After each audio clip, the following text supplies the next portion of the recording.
네, 우리 오늘 최고위원회에 앞서서, 안타깝게 희생된 우리 대전 초등학교, 우리, 김하늘 학생에 대한, 우리 추도 묵념을 하고 회의를 진행하도록 하겠습니다. 예, 모두 일어서 주시기 바랍니다. 일동 묵념.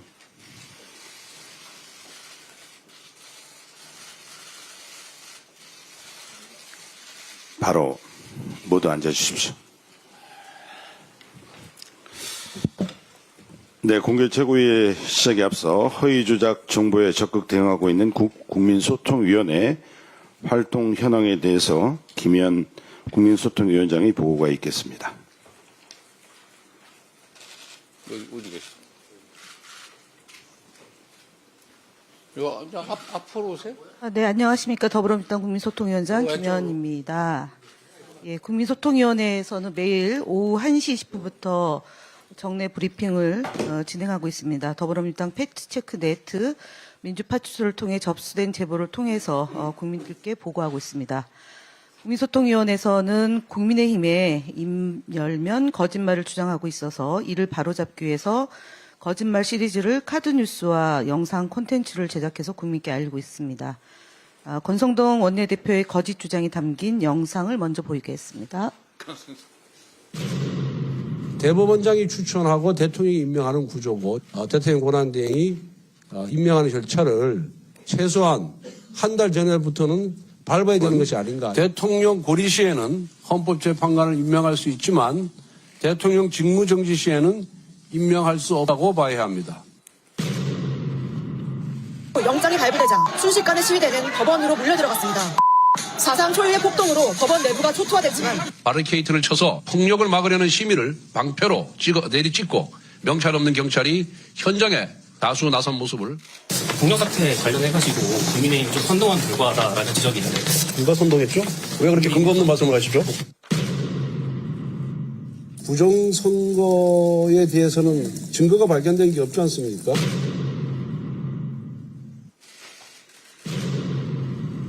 문영배 소장 대행과 정계선, 이미선 재판관 모두 우리 법 출신으로 오히려 공정성 논란을 키우고 있습니다. 그런데 정작 본인은 과거 우리법 연구회 소속 판사로부터 무죄 판결을 받은 뒤 호평했던 사실이 드러났습니다. 저도 부당기소에서 재판을 받은 사람입니다. 재판 끝나고 나중에 보니까 우리법 연구회 소속이더라고요. 근데 정확하게 판단을 합니다. 예. 현재까지 국민의힘 거짓말 시리즈 카드 뉴스와 영상입니다. 이러한 거짓 뉴스에 대해서는 국민소통위원회에서 사실과 진실에 근거한 정확한 정보를 제공하며 카드 뉴스와 영상 콘텐츠를 국민들께 적극적으로 알려가고 있습니다. 이것뿐만이 아니고요. 권성동과 윤석열의 내란 선동과 국민의힘의 허위 주장에 대해서 팩트체크 자료를 지속적으로 공개하고 왜곡된 정보를 국민들께서 혼란을 겪지 않도록 신속하게 대응해 나가겠습니다. 특히 내란 우두머리 윤석열이 헌법재판소 탄핵 심판 과정에서 거짓말을 반복하며 내란 행위를 정당화하는 궤변을 늘어놓고 있습니다. 아마 시리즈가 100탄이 나올 수 있을 것 같습니다. 허위 주장과 왜곡된 논리를 철저히 모니터링하고 지속적으로 팩트체크해 나가겠습니다.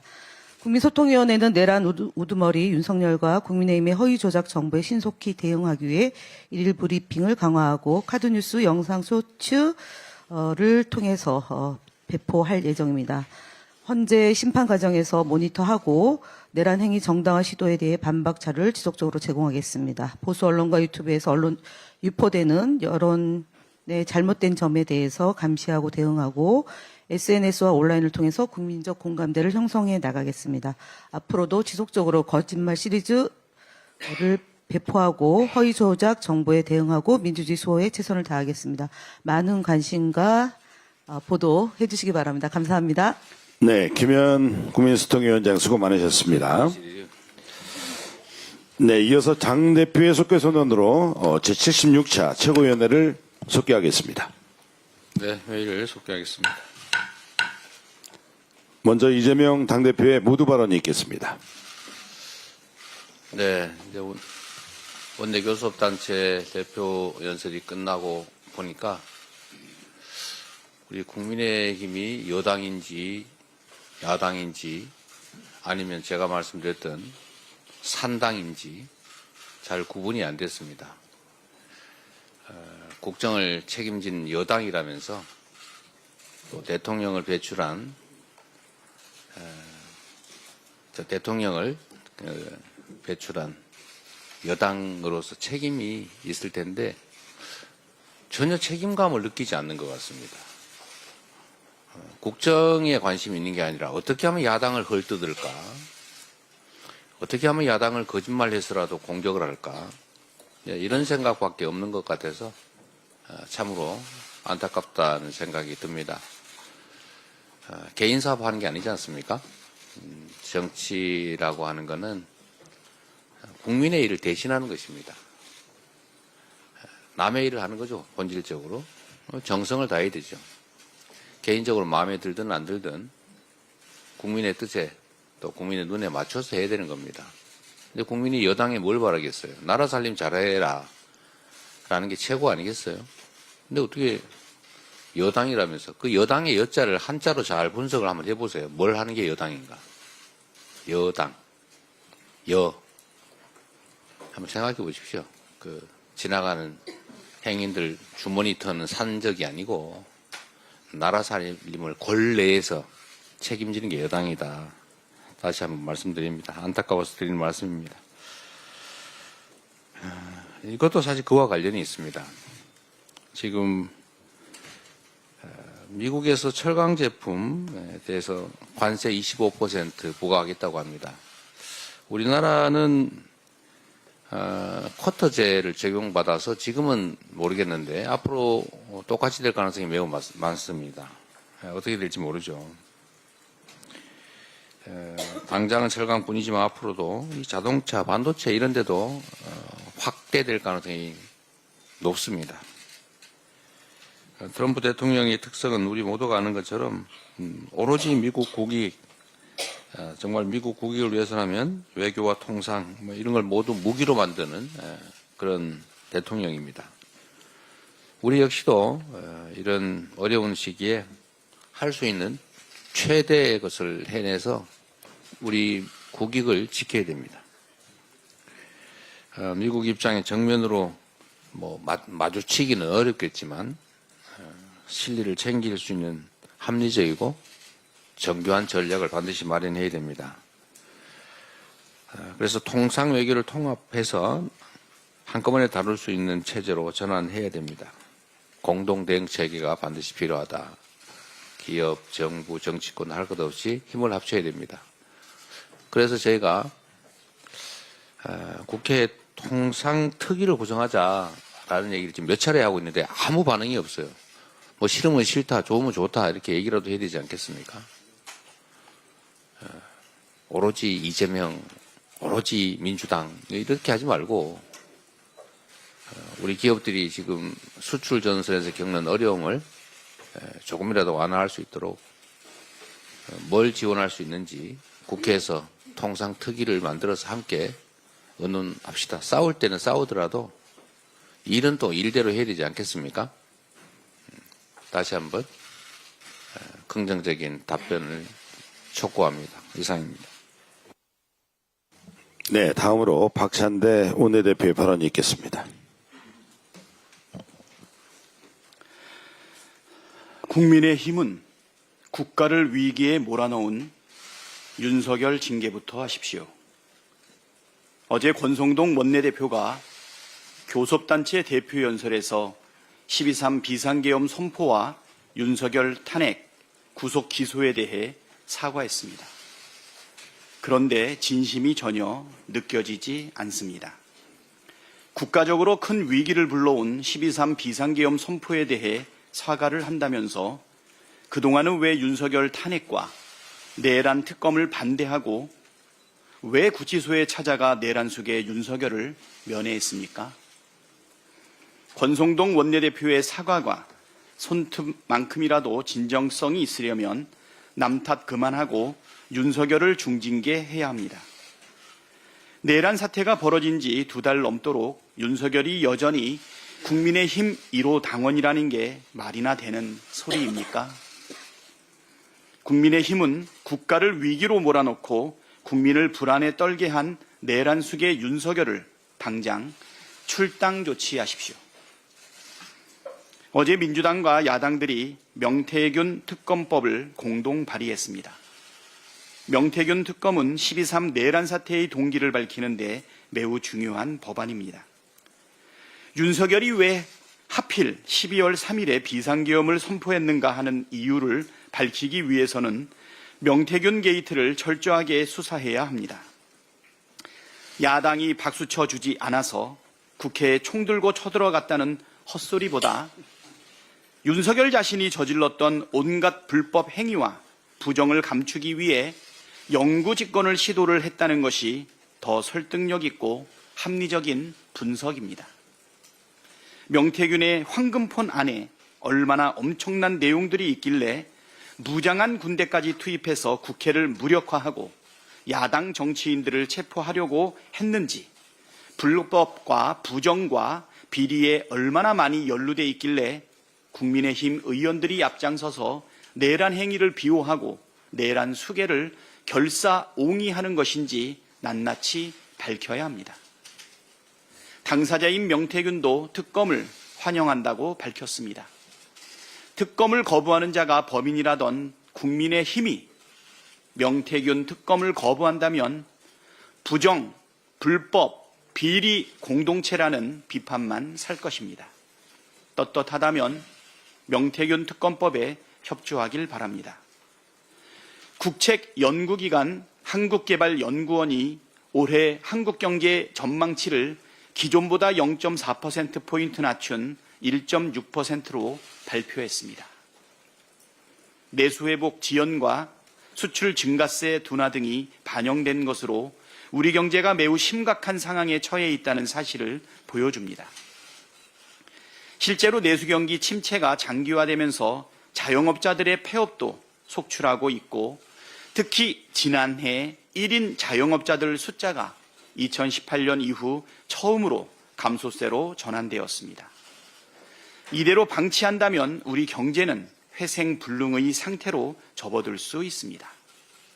시급하게 추경으로 심폐소생을 해야 합니다.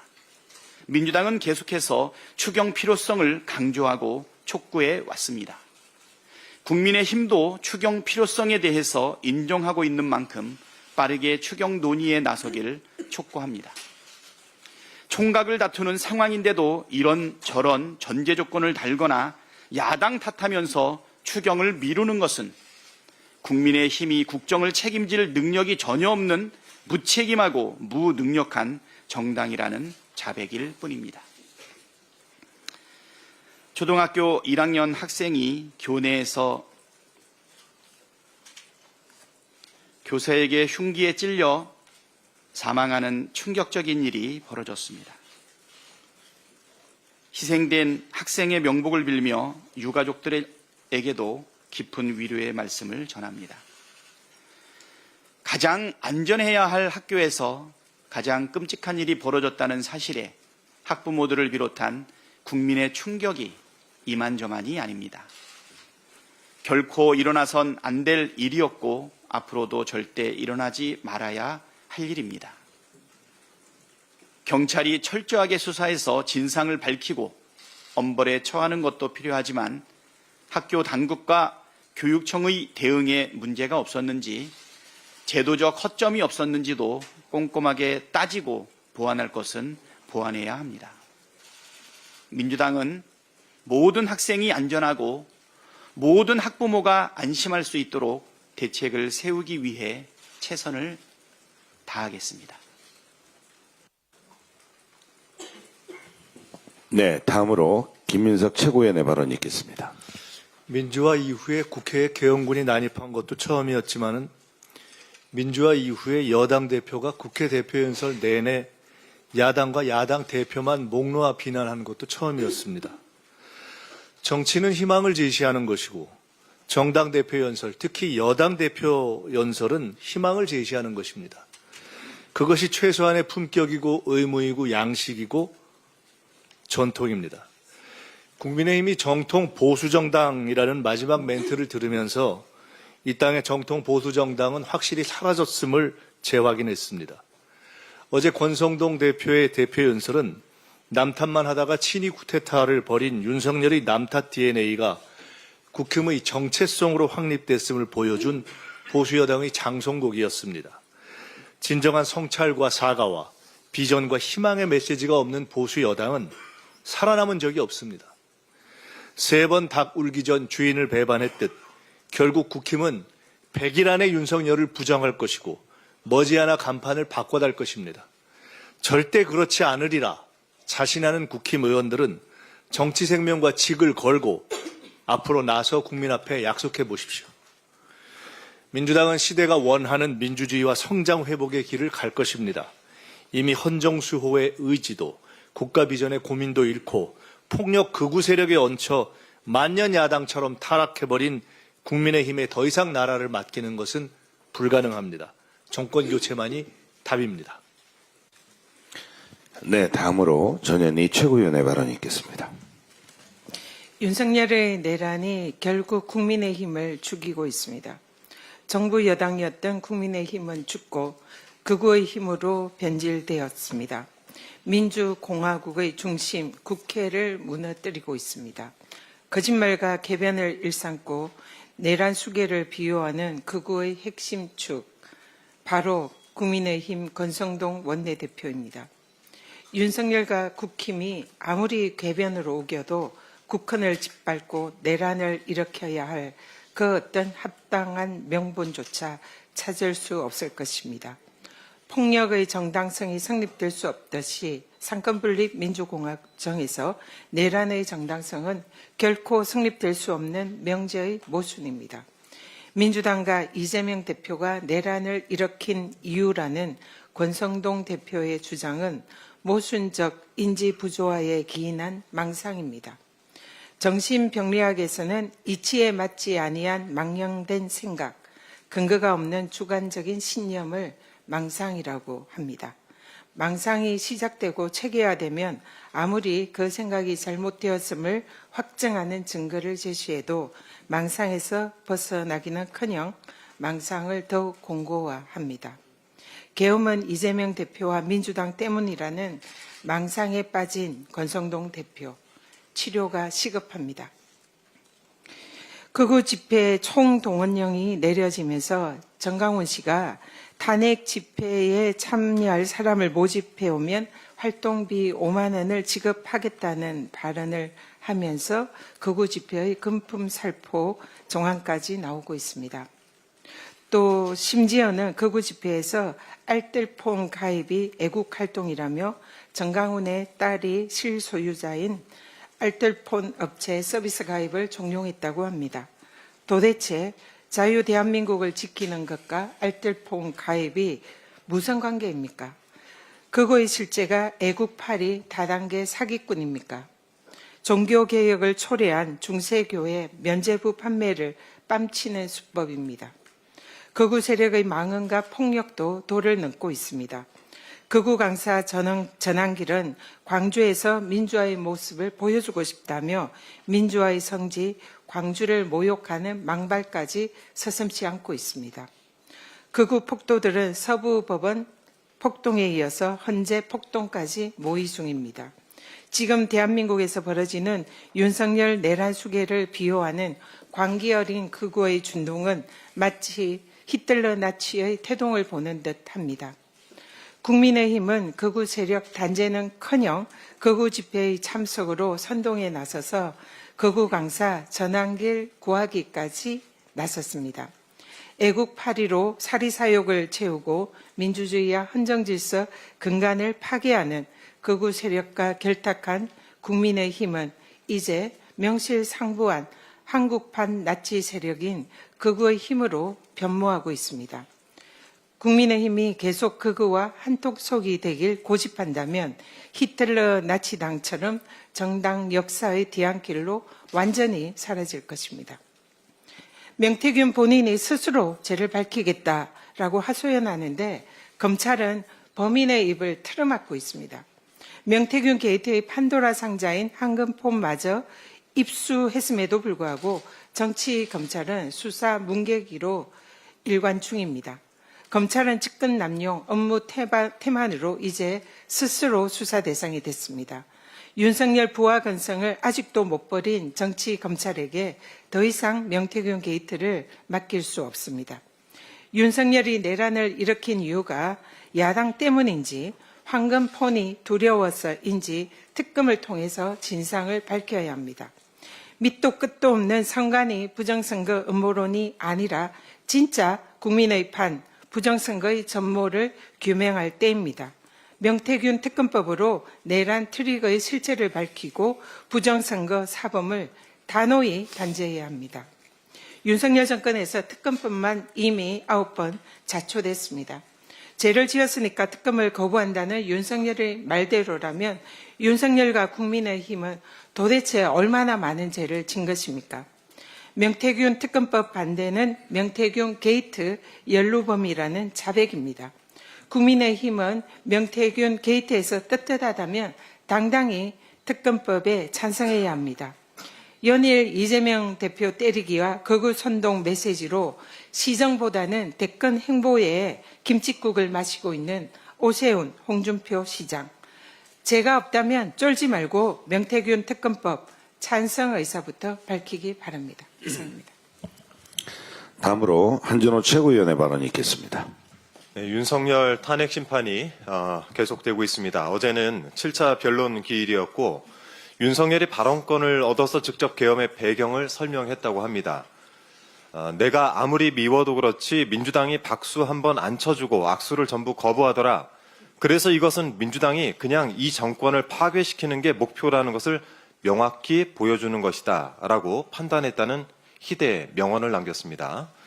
참고로 제게는 뒤에서 나타나서 악수를 청하기에 저는 악수해드렸습니다. 그렇다고 비상계엄과 내란이 합리화가 될까요?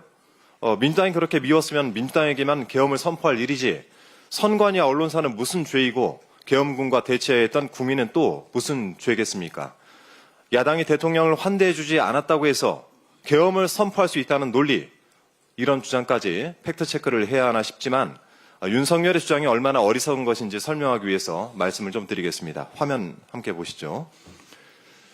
2017년 11월 1일 예산안 시정연설이 있던 날입니다. 저희가 여당이었습니다. 이때 야당이었던 국민의힘 전신 자유한국당 의원들 한 행동을 한번 봐주시죠. 본회의장에서 대형 펼침막을 3개나 들고 항의했고 단 한 번도 박수를 치지 않았다는 내용이 언론 보도로 확인이 됩니다. 다음 자료도 보시겠습니다. 2019년 10월 22일 시정연설 당시 사진입니다. 이날은 자유한국당 의원들이 단체로 동작을 맞춰왔습니다. 손으로 X를 그리면서 반대와 항의의 뜻을 나타낸 것입니다. 자, 이 정도면 윤석열식 세계관에서 이 정도의 야당 냉대라면 계엄을 수차례 일으키고도 남지 않았겠습니까? 더 중요한 것은 윤석열이 국회를 찾았던 2번의 국회 시정연설에서 외면을 당하고 박수를 못 받았던 것은 시정연설 하루 전날 사상 처음으로 야당인 민주당 당사를 압수수색한 것에 대한 항의였고 미국 방문에 바이든 날리면 논란을 만들던 당시 이 XX를 미국 의회가 아닌 대한민국 의회라는 변명으로 국회를 무시하는 자였기 때문입니다. 100번 양보해서 윤석열이 서운했다 생각을 해볼 수도 있겠습니다. 그럼에도 자신을 거부하는 국민의 심정마저 너른 마음으로 모두 끌어안고 감내하는 것이 대통령의 역할 아니겠습니까? 그런 역량을 갖추지 못한 본인을 성찰하기는커녕 되려 비상계엄을 선포하면서 위헌적이고 위법적인 내란을 일으켰으니 그 탄핵 심판의 현장에 피청구인으로 앉아있게 된 것입니다. 박수 받고 싶어하는 윤석열 씨께 박수 쳐드릴 테니 이제 국민과 주변 사람 그만 괴롭히고 교도소로 떠나시길 권합니다. 이상입니다. 네, 다음으로 김병주 최고위원의 발언이 있겠습니다. 국가인권위원회 본연의 역할이 무엇인지 의문을 제기할 만한 일이 벌어졌습니다. 윤석열 탄핵 심판 방어권 보장 안건이라고 불리는 계엄 선포로 야기된 국가위기 극복 대책 권고의 건을 인권위가 의결했습니다. 결국 인권위의 몇몇 위원들은 이 안건에 대한 의결 철회와 안창호 위원장의 사퇴를 촉구하고 나섰습니다. 인권위 직원 50여 명도 호소문을 내고 의결 반대 입장을 표명했습니다. 특히 12.3 비상계엄 당시 국민은 목숨을 걸고 대한민국을 지키기 위해 국회로 달려와 밤을 지샜습니다. 그런데 인권위의 안창호 위원장과 김용원 상임위원은 집에서 자고 있었다고 운영위에서 자백한 바 있습니다. 민주주의가 훼손되고 국민의 인권이 무참히 짓밟히는 상황에서 인권위는 어떤 메시지도 내지 않고 인권위 고위 공직자들은 잠이 옵니까? 이런 인권위원장과 그를 따르는 위원들은 그동안 윤석열의 위헌적인 비상계엄 선포를 옹호하기에 급급했습니다. 가해자를 보호하는 데 급급하는 형편입니다. 끝내 윤석열 방어권 보장 안건 의결을 강행한 겁니다. 국민의 인권위가 아닌 윤석열 옹의위원회로 전략한 인권위는 윤석열 방어권 보장 안건 의결을 즉각 철회해야 합니다. 안창호 위원장과 김용원 상임위원은 즉각 사퇴하십시오. 그것이 인권위의 신뢰를 가장 빠르게 회복하는 지름길입니다. 한편 지난 10일 인권위 의결 당시 극우 세력들이 인권위를 침입했습니다. 회의가 열리는 14층 로비를 점거하고 직원들과 기자들을 위협했습니다. 엄정한 수사가 필요합니다. 경찰은 엄정한 수사를 통해 법치가 살아있음을 입증하여야 합니다. 홍장원 전 국정원 1차장과 곽종근 전 특수전 사령관의 진술로부터 계엄이 곧 내란이란 전국의 흐름이 시작됐다. 윤상현 국민의힘 의원의 주장입니다. 내란 프레임을 언급한 윤석열과 닮은 꼴이자 내란 속의 윤석열의 아바타가 아닌지 의심이 들 정도입니다.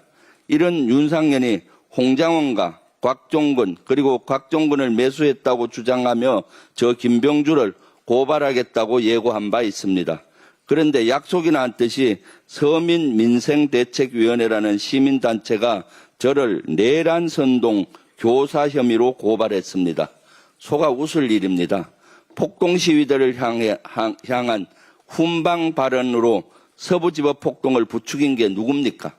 대통령 관저와 서울구치소를 찾아 극우 세력을 선동한 게 도대체 누구입니까? 방귀 낀 놈이 성낸다는 말이 생각납니다. 이런 윤상현이 국회 국방위에 배정받고 어제 회의장에 나타났습니다. 매우 부적절합니다.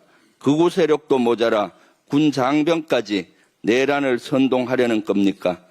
군 장병까지 내란을 선동하려는 겁니까? 언감생심입니다.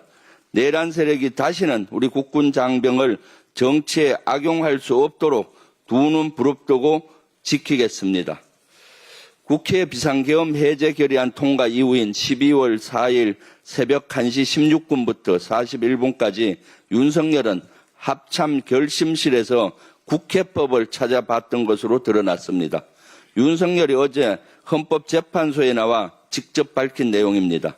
윤석열은 참모진과 함께 대통령실로 복귀한 오전 1시 55분부터 4시 29분까지 한참이나 계엄을 해제하지 않았습니다. 헌법에 명시된 것처럼 지체 없이 해제하지 않았습니다. 3시간 넘게 시간을 끌었습니다. 그 시간 계엄군은 선관위와 국회의장 공간에서 떠나지 않았습니다. 계엄사령부는 새벽 2시 6분쯤 수방사에 전화해 출동 가용 인원, 추가 가용 인원을 확인하기도 했습니다. 이들 병력을 활용해 무엇을 하려고 했던 겁니까? 2차 계엄을 준비한 겁니까? 아니면 국회 계엄 해제 절차에 허점이라도 찾아서 계엄 해제 요구를 거부할 명분을 찾은 겁니까? 아무리 별명해도 소용없습니다. 현명한 우리 국민은 입 벌고 윤석열의 의도를 이미 간파하고 있습니다. 윤석열이 빠져나갈 출구는 오로지 하나, 탄핵의 문뿐입니다. 이상입니다. 네, 다음으로 이현주 최고위원의 발언이 있겠습니다. 네, 대전 초등학교 피살 사건은 충격입니다. 부모는 정말 분노와 슬픔으로 견딜 수 없을 것 같습니다. 이건 우울증이라고 넘어갈 수 있는 사안이 아닙니다. 묻지마 범행, 약하고 만만한 대상을 골라서 행한 매우 죄질이 나쁜 범죄입니다. 최근에도 폭력을 일삼고 문제를 일으켰는데 대책을 요구했는데도 왜 교육당국은 무시하고 장학사는 왜 그냥 돌아갔습니까? 교육당국에도 반드시 철저히 책임을 물어야 할 것입니다. 해당 교육감은 책임을 져야 합니다. 이 정도면 이주호 교육부 장관이 국민들 앞에 사과하고 해명하면서 대책을 논의해야지 어째서 교육청 책임자 정도가 나와서 브리핑하고 있는지 이해가 가지 않습니다. 작년에 순천의 여고생 살인사건이 생각납니다. 약한 학생들을 대상으로 한 묻지마 살인사건으로 선량한 국민들, 아이를 가진 학부모들은 겁이 납니다. 이런 유형의 범죄에 엄격한 예방책과 처벌이 필요합니다.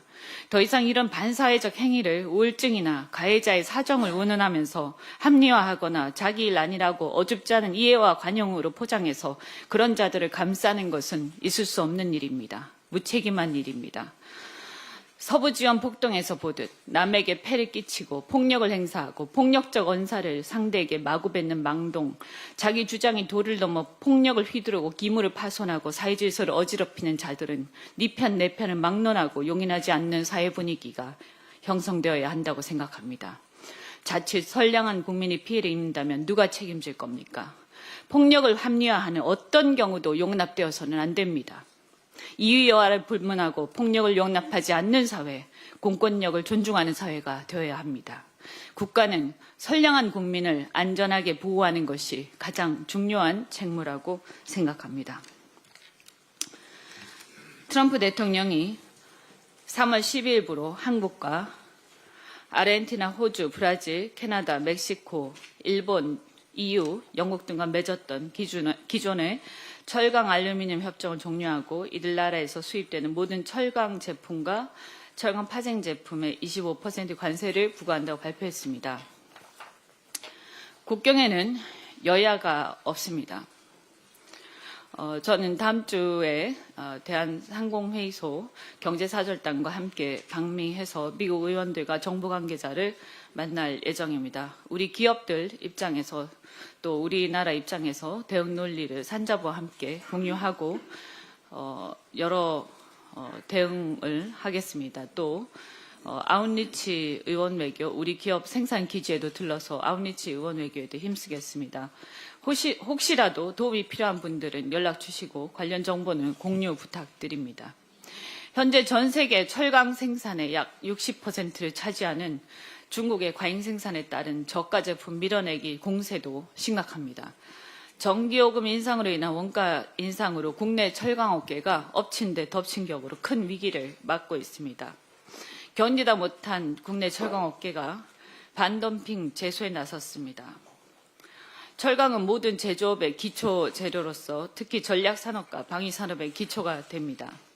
경제 안보적 측면에서라도 철강 산업에 대한 지원, 관심이 절실하면서 종합적 정책이 필요하다고 생각합니다. 포항, 광양 등을 산업위기 대응 특별지역으로 선포하자고 우리 당의 교섭단체 대표 연설에서도 언급한 바 있지만 이 철강 산업의 재구조화 그리고 첨단 신제품 개발을 위한 실증사업 지원 그리고 실직하는 노동자들의 구제와 지역상권 활성화 문제 등 해법 마련에 전력을 다해야 할 것입니다. 얼마 전 교섭단체 대표 연설에서 국민의힘이 민주당 비방으로 점철된 연설을 계속했습니다. 정말로 실망스럽습니다. 대표 연설인데 비전은 없고 상대당 비방으로 점철됐는데 도저히 듣다 못해 들을 수가 없어서 나온 의원들도 있고 그냥 아예 귀를 닫거나 듣고는 있지만 정말 들을 만한 내용이 없어서 헛웃음만 나왔습니다. 그런데 그 연설을 하는 당사자조차도 그렇게 또 나름대로 공부도 많이 하신 분들인데 자괴감을 스스로 느끼지 않을까 정말 궁금했습니다. 이렇게 그 계엄을 옹호하고 폭력을 비호하고 또 품위는 온데간데 없고 헌정 질서를 파괴하는 세력들을 옹호하고 이건 보수가 아닙니다. 너무 기가 차니까 화도 나지 않습니다. 왜 민주당이 우클릭하느냐 하는데요. 보수 정당이 없기 때문입니다. 건강한 보수층, 대한민국의 헌정 질서를 지키고 유지해야 한다고 생각하는 건강한 보수층을 누가 포용하고 대변하겠습니까? 우리라도 포용하고 대변해야 한다고 생각합니다. 국민의힘은 계속 그렇게 극우도 아닙니다. 근본 없는 세력으로 가다 보면 더 이상 이 대한민국 정치판에서 설 자리가 없게 될 것입니다. 이상입니다. 네, 다음으로 송선우 최고위원의 발언이 있겠습니다. 예, 끝내 대왕고래는 없었고 대왕 사기꾼 술고래만 있었습니다. 지난해 6월 윤석열은 1호 국정브리핑으로 직접 대왕고래 프로젝트를 깜짝 발표했습니다. 그런데 지난 7일 산업통상자원부는 대왕고래 사업이 경제성을 확보할 수 없다며 시추궁을 뽑고 현장에서 철수한다고 했습니다. 산업부는 탐사 시추에서 성공할 확률은 로또 맞을 확률보다 낮은데 여러 정무적 판단이 개입되었다는 것을 실토하고 사과했습니다. 결국 경북 포항 영일만 앞바다에 140억 배럴의 석유가스 개발 가능성이 있다던 대왕고래 프로젝트는 정부와 여당, 대통령까지 나선 대국민 사기극으로 드러났습니다. 윤석열 대통령은 당시 천연가스는 최대 29년, 석유는 최대 4년 넘게 쓸 수 있는 양이라고 했습니다. 안덕근 산업통상자원부 장관도 매장 가치가 삼성전자 시가총액의 5배 수준인 2천조 원은 될 것이라고 했습니다. 영일만 석유가스 탐사 시추 계획을 발표한 시기는 지난해 4월 총선 참패 후 국정 지지율이 20%대로 떨어진 상황이었습니다. 이쯤 되면 대통령이 바닥난 지지율을 끌어올리기 위해 국민을 상대로 짜고 친 뻥튀기 사기극입니다. 심지어 윤석열 대통령은 12상 비상계엄의 명분으로 대왕고래 예산 삭감을 내세우기까지 했습니다. 과학적 근거도 빈약하고 사업성도 모호한 개발 프로젝트를 위법한 비상계엄을 정당화하는 근거로 제시한 것입니다. 아시다시피 15년간 동해 지역 심해를 탐사한 호주 최대 석유개발회사 우더사이드는 이미 재작년 1월 사업성이 낮다고 판단하고 철수했습니다. 그런데 동해 유전의 석유와 가스 매장 가능성을 확인해준 미국 컨설팅 업체 액트지오는 1인 회사나 다름없고 세금도 제대로 내지 못하는 소규모 영세 업체였습니다. 결국 대왕고래 프로젝트는 대국민 사기극으로 막을 내렸습니다. 윤석열의 말 한마디에 산자부와 국민의힘이 동조해 대국민 사기극을 벌인 대가로 1,000억 원이라는 국민일세를 낭비했습니다. 1,000억 원이면 제가 살고 있는 창원시 100만 시민들에게 1인당 10만 원씩 민생지원금을 지급할 수 있는 금액입니다. 2025년 국회 예산심의에서 대왕고래 시추 예산 497억 원을 삭감하지 않았다면 그것 또한 사라졌을 것입니다. 그럼에도 불구하고 국민의힘은 시추는 계속되어야 한다고 합니다. 위헌적 개헌과 내란을 일으키고도 반성과 사과는 없고 궤변만 늘어놓는 내란 속의 윤석열과 어찌 그리 닮았습니까? 그러니 내란 정당 소리 듣는 겁니다. 권력은 국민의 것입니다. 공공의 권력을 대통령 개인의 것으로 사유화한 죄 반드시 물어야 합니다. 대왕고래 시추산업 전반에 대한 국정조사를 통해 진상을 밝히고 책임자를 처벌해야 합니다. 그리해야 마기상어가 또 국민의 혈세 1,000억 원을 삼키지 않습니다. 경북 포항 영일만에 대왕고래는 없었고 술고래의 대국민 사기만 있었습니다. 이상입니다. 네, 마지막으로 홍성국 최고위원의 발언이 있겠습니다. 네, 앞서 시작하면서 그 가짜 뉴스가 나왔는데요. 지금 현재 경제와 관련된 가짜 뉴스도 엄청 범람하고 있습니다. 몇 가지 먼저 말씀드리겠습니다. 어제 교섭단체 대표 연설에서 권성동 대표가 뭐라고 했냐면 거시경제 안정이라는 성과가 있었다라고 주장을 했습니다.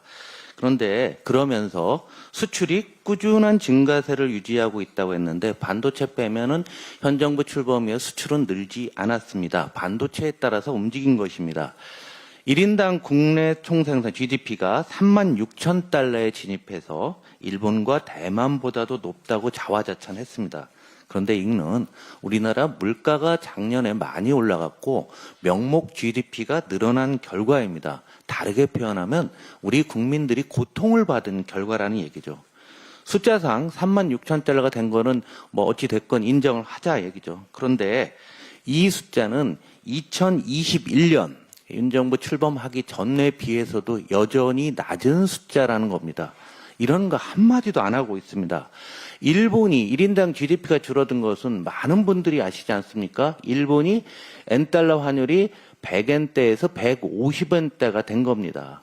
일본에 관광하시는 분들 모두가 다 알고 있는 이런 사실을 그냥 가리고 있는 겁니다. 더군다나 이 계산은 2024년 평균 환율 한국 1364원으로 한 겁니다. 지금 현재 환율 저기 보시다시피 1452원을 계산하면은요, 올해 1인당 GDP는 달러 기준으로 2000달러가 줄어들게 됩니다. 그냥. 내년에 뭐라고 얘기할 겁니까? 물가가 안정된다고 합니다. 전 세계에서 지금 물가 오르고 있는 나라가 없습니다. 미국만 경기가 좋아서 좀 높은 상황이나 이마저도 안정이 되고 있습니다. 제가 말씀드린 이러한 숫자는 우리나라 경제활동 인구 2,900만 명, 주식 투자가 1,400만 명 다 알고 있는 상황입니다. 국민의힘만 권성동 권한대행만 정말 모르는 게 아닌가 궁금합니다. 또 하나 한번 우리 생각을 해보시면은 기재부와 국민의힘을 보면은 이 재정을 지키는 것을 거의 종교화하고 있습니다. 그래서 저희는 뭐 긴축 재정교다, 새로운 어떤 사이비 종교가 한번 탄생한 게 아닌가라고 생각하는데요. 지난해 세입과 세출입 결과가 발표됐습니다. 국세 수입은 정부가 목표보다 30조 원이 줄어들었습니다. 그래서 세금은 덜 거치는데 국회가 의결한 예산 중에서 2023년에는 46조 원, 작년에는 20조 원이나 쓰지를 않았습니다. 민생이 이렇게 어려운데요. 20조 원이라고 하면은 더불어민주당이 추경으로 제시한 30조 원과 한번 비교를 해보시면 얼마나 큰 돈인가 볼 수 있는 거죠. 민생과 경제가 살려달라고 비명을 지르는데 정부는 마치 돈 안 쓰는 것이 능사인 것처럼 계속 유지를 하고 있습니다. 여러분 기억하십니까? 윤석열 정부가 출범한 후 3일 만에 무려 59조 원의 추경을 제출했던 거 기억나십니까? 대통령은 돈을 뿌리는데 또 행정부는 돈을 쓰지를 않고 이게 어떤 정부입니까? 국민은 어디서 중심을 잡아야 됩니까? 이번에 예산 발표하면서 세입 발표하면서 눈속임도 서슴지 않았습니다. 부가가치세가 8조 원 정도 늘었는데 이게 민생 소비가 늘어서 그렇다는 얘기예요. 정말 우스운 얘기죠. 소비 늘었다는데 누가 동의합니까? 그게 아니라 물가가 오르니까 부가가치세는 물가에 연동돼서 올라간 거지 그런 게 아닙니다. 미국, 일본, 유럽 등 다른 나라들은 국가 중심으로 대전환에 정말 적극적으로 대응하고 있습니다. 가서 좀 배우시기 바랍니다. 적절한 처방으로 경제 위기 극복하고 장기 성장 동력을 확보해야 될 때입니다. 저희 더불어민주당은 늘 정확한 통계와 팩트를 보기 위해서 저 전광판을 만든 지 2년이 넘었습니다. 정확한 통계와 팩트를 통해서 우리의 잘사니즘을 만들어가겠습니다. 경제는 민주당입니다. 안보도 민주당입니다. 네, 이상 발언을 모두 마치고 아주 훌륭하십니다. 예? 아주 훌륭하게 잘하셨습니다. 네, 당대표께서 네. 회의를 선언하겠습니다.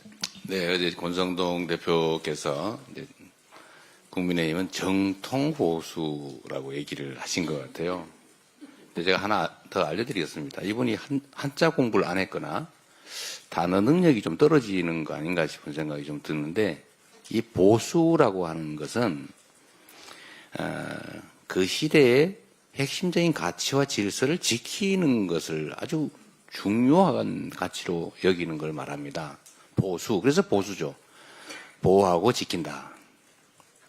그런데 지금 국민의힘이 뭘 하고 있냐면 우리 사회의 가장 핵심적인 가치와 질서를 나타내는 헌법 질서를 파괴하는 행위에 동조하고 있어요. 아니야, 파괴하고 있어요. 이건 진보도 아니고 보수도 아니고 파괴자입니다. 이런 게 어떻게 정통 보수겠어요? 정말 그 합리적 보수, 정통 보수들이 울고 갈 일입니다. 보수가 아니면서 보수를 참칭하고 있는 거죠. 헌법 질서를 수호하는 것이 보수의 가장 큰 가치다라는 사실을 다시 한번 말씀드리면서 잠시 정리하겠습니다.